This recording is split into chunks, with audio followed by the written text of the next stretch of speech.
So this is what I was going at, right, guys? Right, your journey, believe it or not, is on a scales, right? While we're waiting, and the scales are like this to start off with. You're not profitable. Okay, you're not Just profitable. write my name there. Put my name there. So you're not profitable. So you're on these scales, right? And it's all about, can we tip to being consistently profitable? I don't know. Am I spelling that right? Consistently, yeah.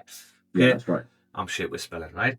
Now, the key is not just being profitable; it's being consistently profitable. Now, what does consistently profitable mean? It means where you're profitable every month, not just in a day, not just a week. It's every month, right? The top 1% of traders in the world average between 1 and 3%, but every month. They don't make 20%, 40%, 60 one month, right? It's literally 1 to 3% every month, okay? And that's the definition of being consistently profitable, where you're profitable every month. As you're learning your journey, these scales start to do this because I haven't got to think. These scales start sort of tipping, but they sort of go like that, okay? Where you start coming in. You might come in this bracket for a month, and then all of a sudden you'll start making mistakes again, go back to old habits, and you'll go back to being non-profitable, right? But, and I still do it now, there's times where I might do something and all of a sudden, let's say I'm consistently profitable, all of a sudden I'll do something what might tip the scales back to being, this doesn't really work, this demonstration, with this trend line. However, Right. Yeah, I got a head off. So yeah, no worries, John. Right? However, in a bit, it's all about working out how do we stay here, how do we keep the scales here. But once you're here, doesn't mean you stay there. It's so easy to tip back into non-profitable. And I think what's going to help you with this is logbook. Your logbook is not for now. And I know it's boring and shit, and you've got to fill it in every trade, and you can't be asked and whatever. The logbook is not for now. Your logbook is to look back over after 6 months worth of data, to then go over your losses and try and find patterns. Why am I taking them losses? So, for example, and this is how I sort of tipped the scales.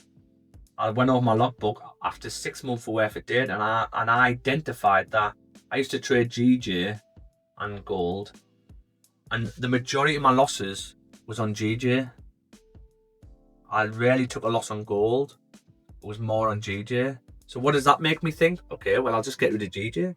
So straight away, by getting rid of that one pair, we're now tipping the scales towards consistently profitable. What else did I identify? I identified that I only ever took a loss if it was either the second or third trade.